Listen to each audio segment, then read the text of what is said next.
Welcome to the France 24 debate as US-led talks with Russia and Ukraine progress. You can put that in inverted commas, but without the Europeans at the table, and that is a fact. The 27-nation bloc is pressing ahead with what Ursula von der Leyen has branded a steel porcupine strategy. Her words: we need to make Ukraine strong enough to be indigestible for potential invaders. She's clearly thinking of Vladimir Putin. Her plan aims to build the Ukrainian armed forces and the country's defence industry into a formidable opponent for Russia to give Ukraine a hope of self-defence in the future. Well, we'll be getting all the thoughts of our panel, but let's first hear from Ukraine's president, who's been on a long journey today. He's speaking in Oslo. Volodymyr Zelensky. We need to continue pressure Russia so that Putin stops manipulations and makes the concrete steps that all the world wants. And in particular, one of the first steps must be a silence, and now we discuss it with the United States of America and other partners, silence in the sky, the cessation of strikes on energy sector and on civilian infrastructure and people, ceasefire at sea. Volodymyr Zelensky, of course, speaking there in Norway, where he met with Norway's leader. Earlier, he'd spoken to both the EU summit and the meeting of the defence chiefs of staff, which took place in London. The broader issue, of course, is the whole defence of Europe. Where do we stand with that? Here to discuss, then, the defence of the continent and all matters relating. Here in the studio, Manlio Graziano, Professor of Geopolitics at Sciences Po and La Sorbonne. Sir, thank you for being with us. Great to see you. Thank you. Joining us by Skype from the Netherlands in The Hague is Julia Soldatjuk-Westerveld, Senior Research Fellow, Europe and Global Affairs at Klingendahl Institute for International Relations. Thank you for joining us. Here in the studio is Victor Vahem, who's a fellow at the Joint European Disruptive Initiative, or JEDI. Victor, great to see you and thanks for joining us. And last but not least, from Brussels is Maria Taddeo, Europe correspondent for Grand Continent. Thank you all for being with us here in the France 24 debate. Julia, can I start with you over there in Brussels at the Grand Continent? Of course, this is where the conversation began today with the European summit. Give us your sense about what happened there, about what is actually happening next. I'm sorry, Maria, over to you. Yes. Look, I think this is a summit that is obviously ongoing. The conclusions on Ukraine, as you know, when you have summits like this, the EU 27 leaders get together and they have to endorse texts which essentially give the political direction that the Commission should then take over. I think what we've had already is an agreement on those conclusions, which are very similar to the ones that were approved 2 weeks ago. Again, the European Union reiterates they will stand with Ukraine. They also insist that nothing about Ukraine should be negotiated without Ukraine, but they also say that nothing about European security can be discussed or would be effective without the Europeans. Obviously, all of this goes into play with the idea that President Trump is now handling this negotiation and the Europeans are not around the table. Obviously, the one exception has been Viktor Orban. I think for a lot of European diplomats by now, they really understand that going forward, they cannot count on Hungary. A number of European diplomats also told us, frankly, at this point, it's better to just work as a coalition of the willing of countries that really want to support Ukraine rather than to water down our initiatives because of Hungary. But I think the bigger question that's still in everyone's minds, and I think that's something that Volodymyr Zelensky told European leaders when they met virtually at the summit earlier in the day, is whether or not Russia means business when they say they want to aim for a credible ceasefire. The Ukrainian president told the European leaders that he believes that is not the case, that Russia is not sincere when it comes to the ceasefire, let alone peace. And he also insisted the fact that there's a diplomatic effort doesn't mean that we should remove the pressure on Russia, and obviously that means the sanctions.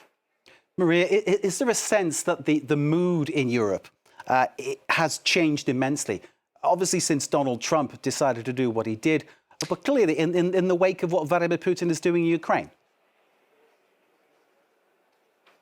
Well, the mood has certainly changed immensely over the past 3 years. Obviously, the victory of President Trump made that change even more significantly, I would argue. Of course, we all remember, I'm sure you'd remember this in the studio very well, that situation, for the lack of a better word, between President Trump and President Zelensky. It was a very heated moment.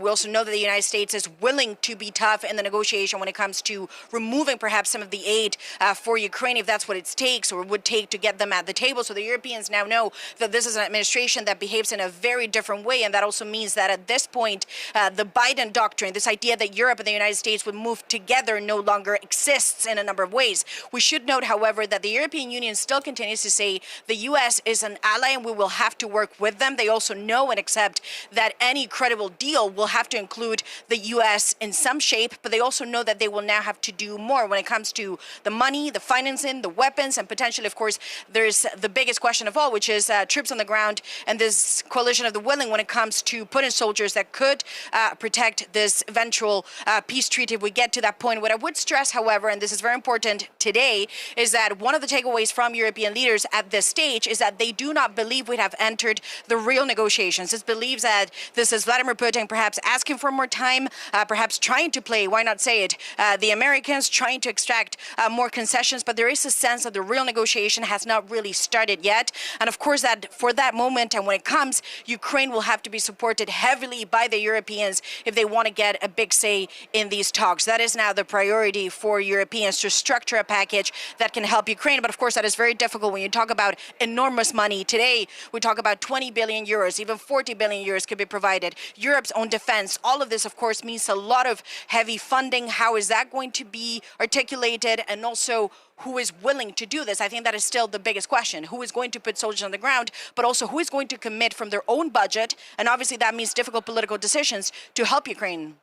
Maria Taddeo, all bases covered. Thank you very much indeed for that very comprehensive roundup of thoughts, ideas and discussions happening in Brussels. That's Maria Taddeo, who's the Europe correspondent of Grand Continent. We'll be back to Maria very shortly to get more news of a special survey that she and her colleagues have carried out.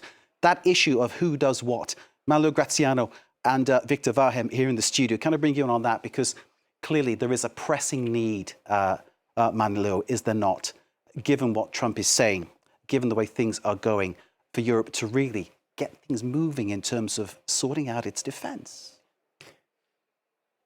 Yeah, I was saying before when I arrived that I discovered a new word in English, spoil sport. Spoil sport, okay. Exactly, because I'm here playing this role.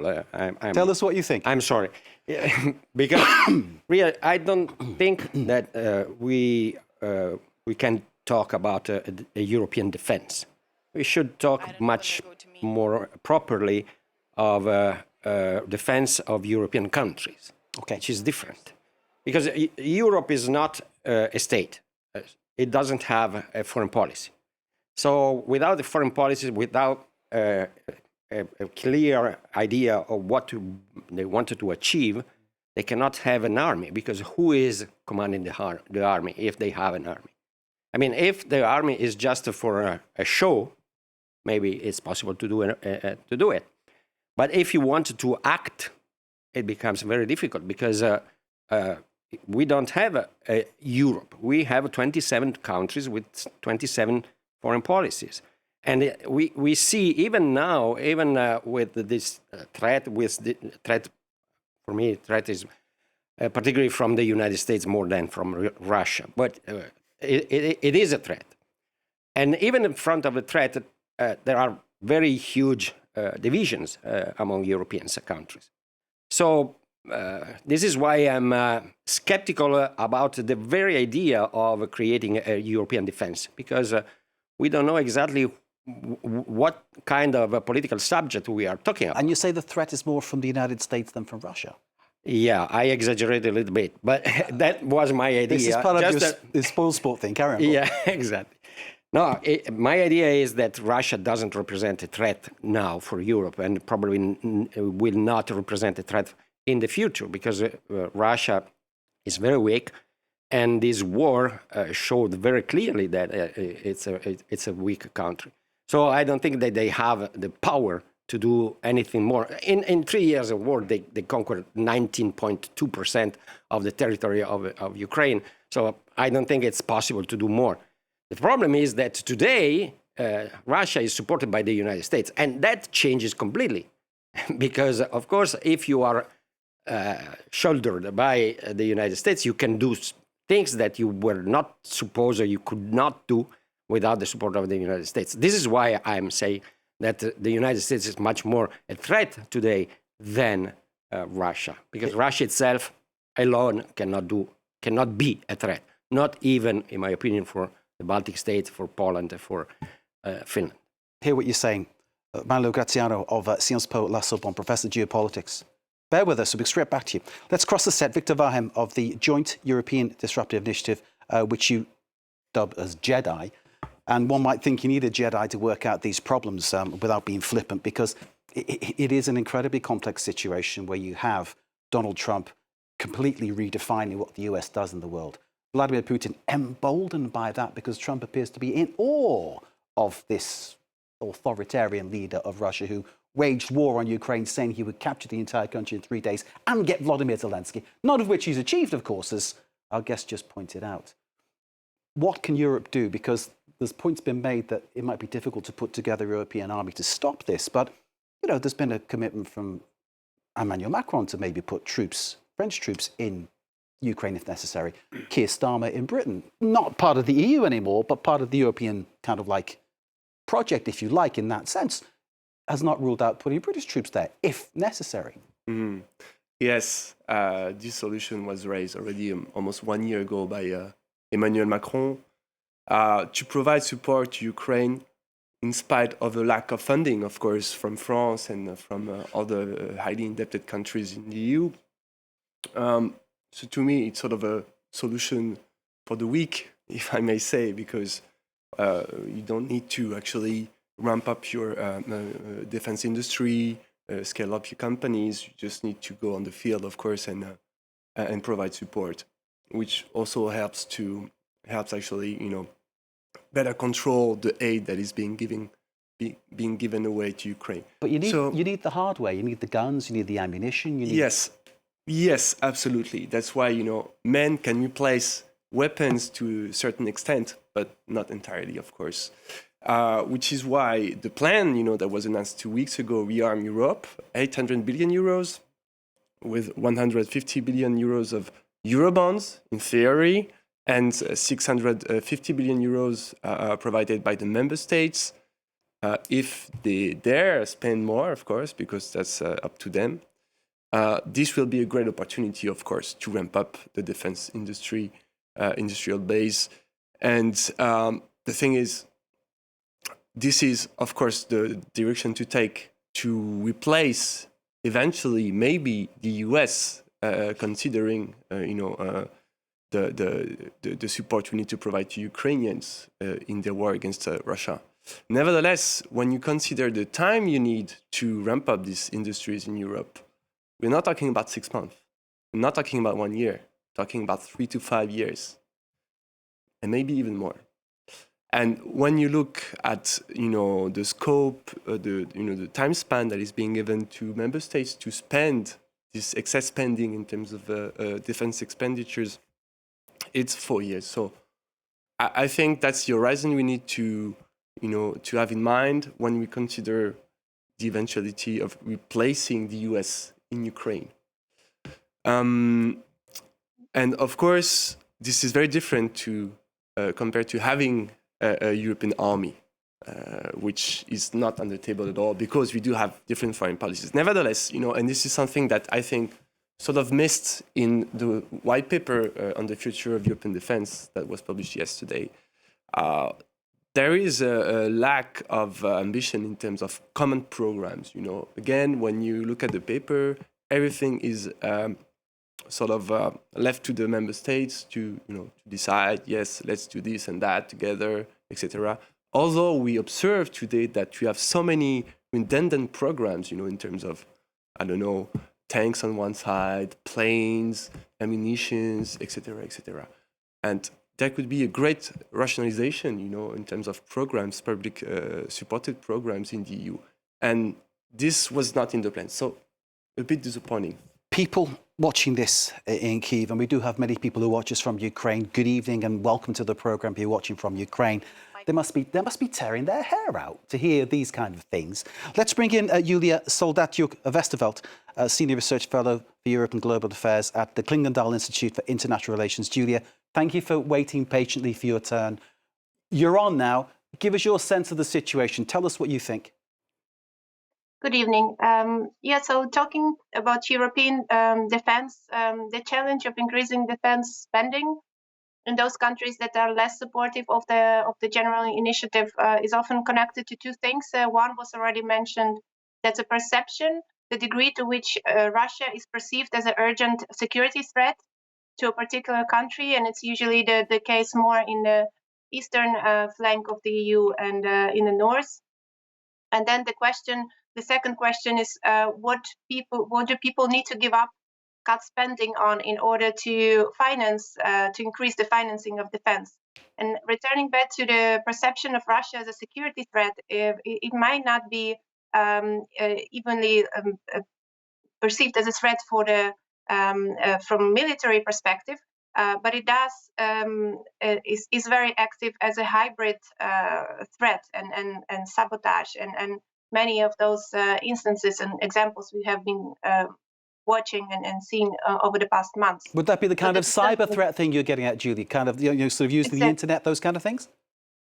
Yes, and for example, the pipelines in the North Sea sabotaging that, but also disinformation is a major threat, influencing of the previous European elections last summer, and increasing polarization or playing on the issues that are already subject to polarization within the European Union. So it's a kind of long-term hidden threat that is not seen directly, but it has an impact. So, but returning to the issue of the defense spending, so there is this second, what people do need to give up in that, and that was also reflected in the messages of the European leaders at the EU summit in Brussels today. So Greece and Italy, for example, emphasized the bolstering of the EU defense. That should not be a question of only loans, but also grants to the member states.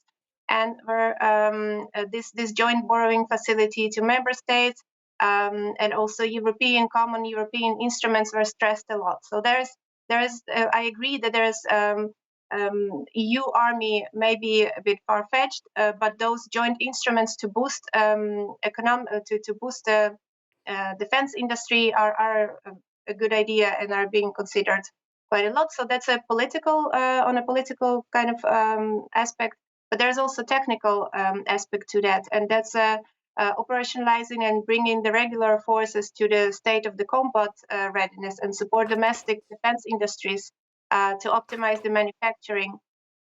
This all will take time. It is possible, but it's also subject to political will and support and this feeling of urgency and necessity. And from the perspective of Ukraine, what I see is that Ukraine is tries to position itself and to show that is also a contributor to the EU defense, not only the consumer. It isn't the only field where the innovative technologies, defense technologies can be tested in the field. So it really tries to show its added value to the European defense as well. Julia, thank you for those observations, and we'll get into that very shortly. The issue of upping defence capabilities of France, for instance, is easy to say, but it takes cash resources to get that ball rolling. Our team has this on the challenges facing the government here in France and its defence sector, with the clock ticking for Ukraine and any potential threat to Europe from Russia. France aims to raise some €5 billion for this task, but money, as we all know, doesn't grow on trees, and French taxpayers fear a soon arriving pinch in their pocket, in spite of President Macron's promise of no tax rises to fund defence spending. Jacques Boyer runs a family business that has been manufacturing combat gear since World War I. More than 300 people work in his factories, churning out almost 4 million units every year. But the last time the French army ordered supplies was a year ago. Now, Jacques Boyer says he's still waiting for orders. We're waiting for details to be determined. How much does the French army want and when? That's the plan we're waiting for. Outside the French capital, Paris, Thales builds radars capable of detecting planes, helicopters, drones and missiles up to 500 kilometers away. Some are used by the Ukrainian army. Over the last 2 years, more than 400 people have been recruited to triple production. We boosted production to meet growing market demand. The GM200 is tactically useful. It takes 15 minutes to get going and only takes 10 minutes to stop it and leave the theatre of operations. These drones, used by the Ukrainian army, are able to evade radar detection and jamming. They're built in this factory near Toulouse. This model can fit inside a backpack, weighs less than 1.5 kilograms, and takes less than a minute to put together. In 2 years, production has been quadrupled, but the owners have bigger ambitions still. They hope to build more than 10,000 units every year, up from the current level of 150. Today, the main suppliers of drones are American, Israeli and Chinese. There aren't any European leaders.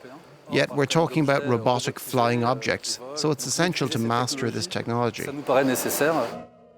More than 200,000 people work in France's defence industry.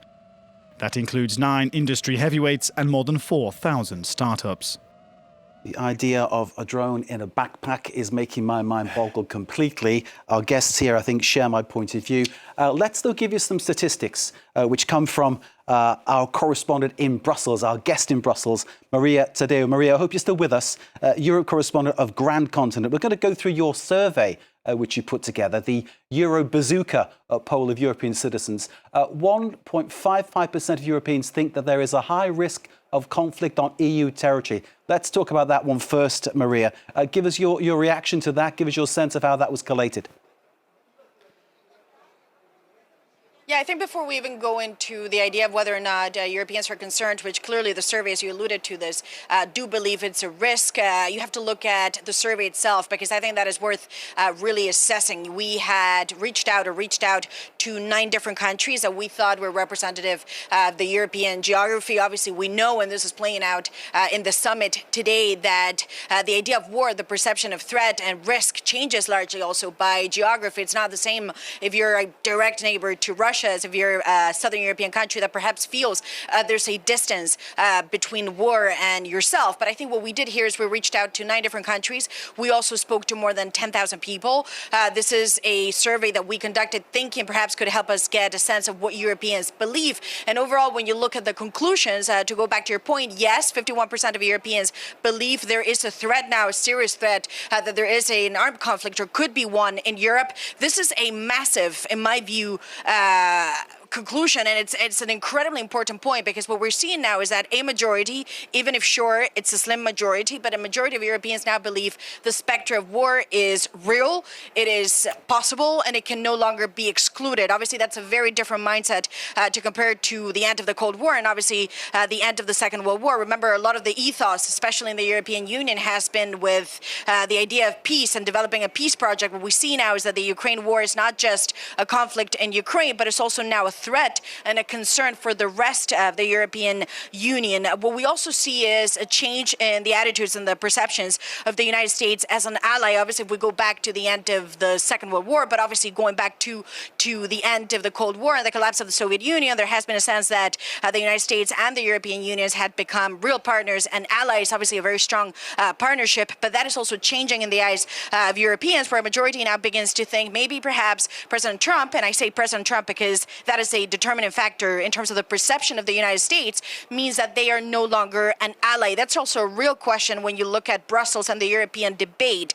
Should we refer to the United States as a partner country, as an ally, as a friend, or just a country that we trade and do business with? For the time being, what I would say is that even if perceptions are changing, the political line that the institutions, the Commission, obviously European leaders continue to pursue is that the United States is an ally. Obviously, President Trump has a different style, but it remains an ally to the European Union. But nonetheless, there is a moment in which Europe now has to think, to go back to the question of strategic Maria, autonomy, let me pause more you there for a second, please. I'll bring in the guests here in the studio for a moment, if you don't mind. I think what you just said about what Europe's saying about the US is they might say something differently behind closed doors, mightn't they? I'm sure you might agree with that one. Let me bear with you for a second. 55% of people, Manlio Graziano, think there might be some kind of a threat of war here in Europe. I sense you disagree with that, but tell us what you think, please. No, I don't disagree, because actually I've been saying that for 10 years at least. So now the European people follows me. So it changes. No, but surely this what has increased since the Ukraine crisis began 3 years ago. Of course. Clearly. Yeah. But I saw the beginning of the crisis in 2015, and especially after the referendum in Great Britain. I think that it was... You're talking Brexit? Brexit, yeah. It was a signal that things were Russian influence, Russian the same manipulation. year, Americans elected Donald Trump. So it was another sign, and so on and so forth. So it's very clear that the situation is worsening, not just in Europe, everywhere in the world. We have proof every day. But what I was saying before is that it's not necessarily from Russia, the threat. I mean, there are threats everywhere.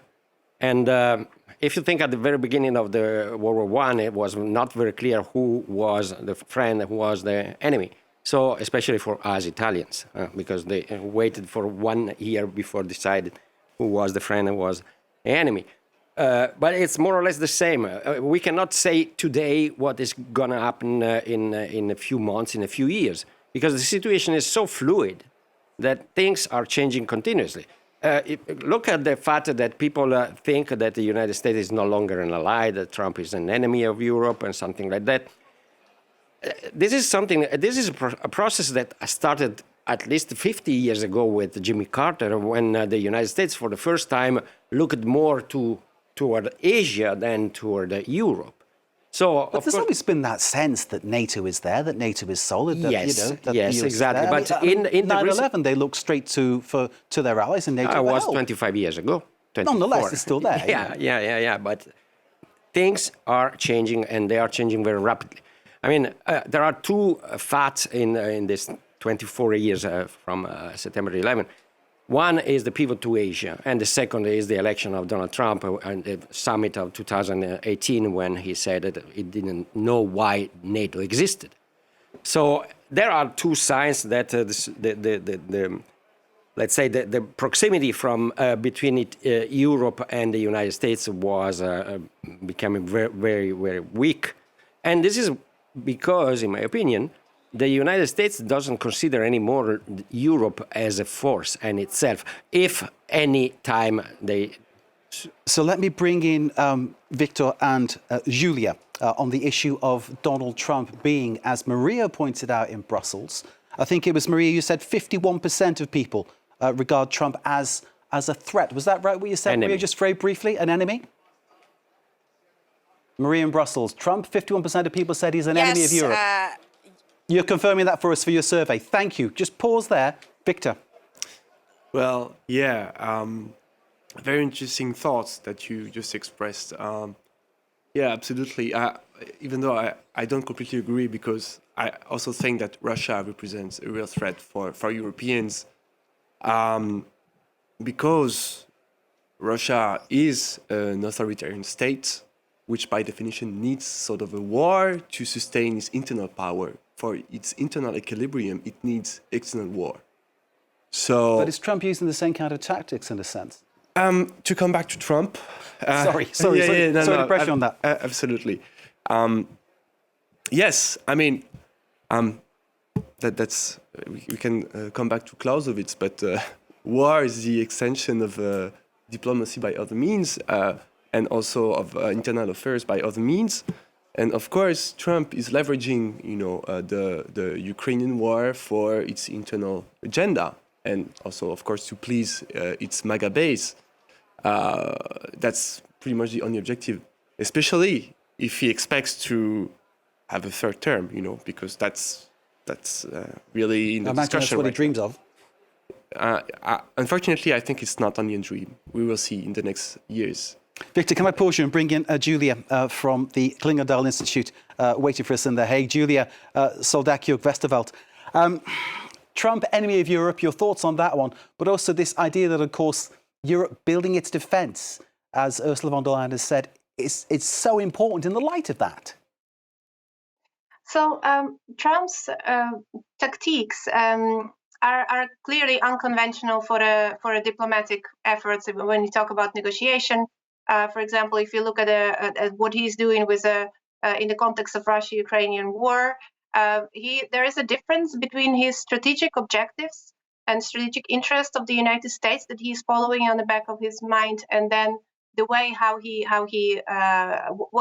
what he's saying basically, and so his interests seem to be to reach an end of active stage of war as quickly as possible, and at least to reach a ceasefire, to ensure that the European NATO member states boost their own defense and also pay for their own defense, but also play an active role in indeed defense of Ukraine, and then so that he can get more of a more space for his own troops to be active elsewhere, in Asia, for example, to defend strategic interests there.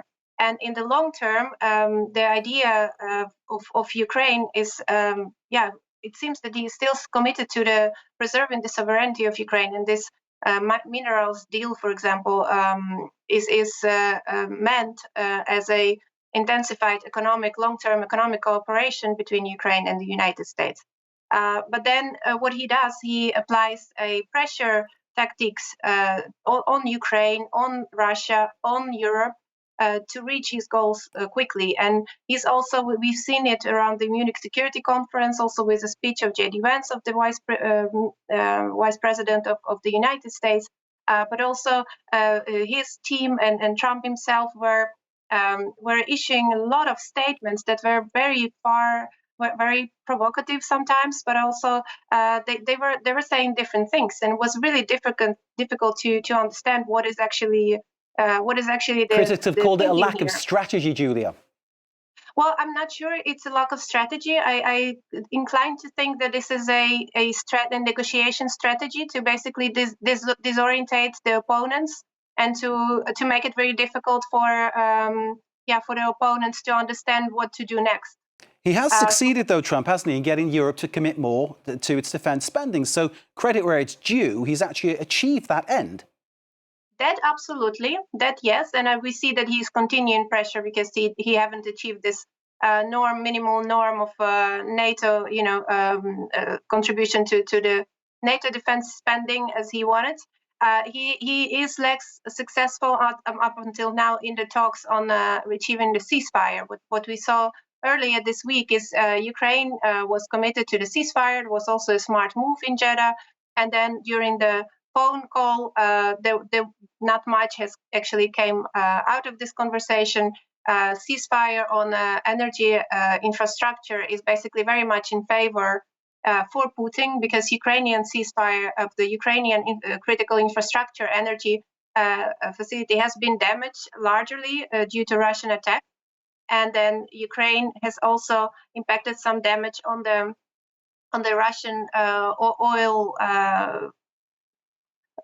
Oil refineries been hit overnight. Julia, can I pause you there for a second and just add to what you said, of course, that whilst all that diplomacy is going on, of course, the war is still continuing. There have been drone strikes on both sides overnight, and our reporters in eastern Ukraine have shown how homes have been hit by Russian strikes there. And clearly, for the people on the ground, perhaps listening to our conversation, it must be incredibly frustrating for them. Let me bring Maria back in from Brussels, the Europe correspondent of Grand Continent. Maria, tell us what your survey found about the idea of a European common army.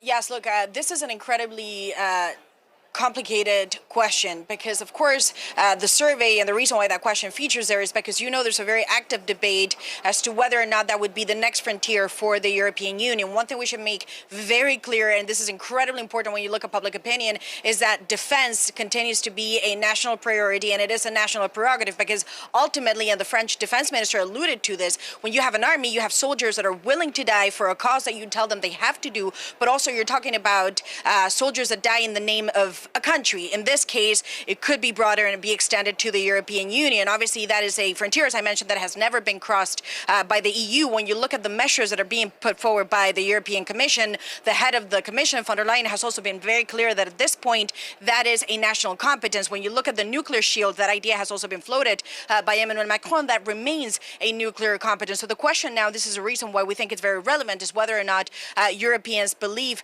that is the next stage. What we see, however, is that question question, it greatly varies according to the countries that you ask. What you also see is at this point, geographically, that still matters in terms of the perception of risk. Countries like Italy and Spain have a different perception of risk compared to Denmark and Poland. Obviously, the results vary What did they say in largely Hungary, there. But Maria? again, it's a question that I think for some it's provocative.